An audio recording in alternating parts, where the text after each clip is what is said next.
नमस्कार, माझे नाव अर्जुन अमित पिसोडकर आहे.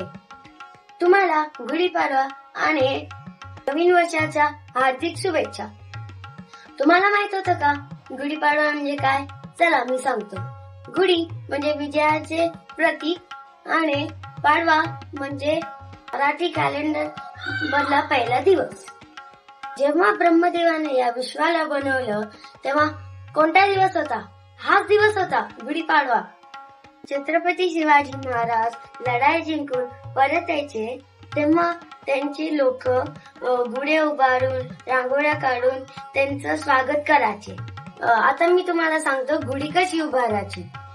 पहिले एक लांब काठी घ्यायची, मग एक रेशमीचा साडी घ्यायची आणि त्याला मस्त फोल्ड करायची आणि ठेवायची वरती. मग आंब्याची आणि कडुलिंबाची पानं घ्यायच्या आणि त्याच्यावर लावायचं.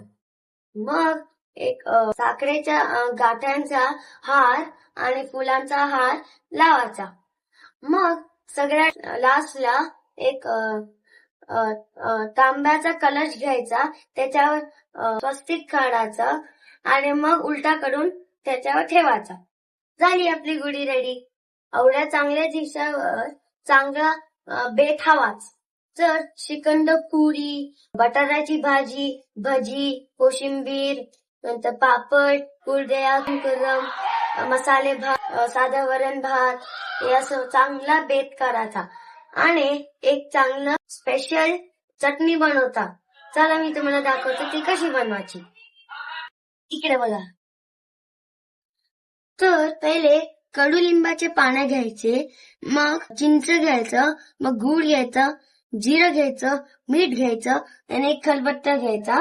त्याच्यात हे सगळं टाकायचं आणि कुटायचं. हे बघा, पहिले हे घ्यायचं,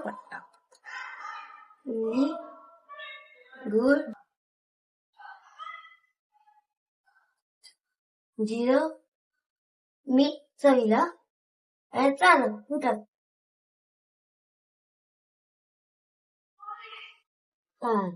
आपली चटणी झाली रेडी. ही चटणी आपल्याला रोगांना डिशूम करायला आणि त्यांना परून न्यायला मस्त आहे, शक्ती देते आपल्याला. कोणतेही काम करायला हा दिवस सगळ्यात उत्तम आहे. मस्त मी स्वादिष्ट खाना आता खाणार आहे. तुम्हाला गुढीपाडवाच्या आणि नवीन वर्षाच्या हार्दिक शुभेच्छा परत. नमस्कार.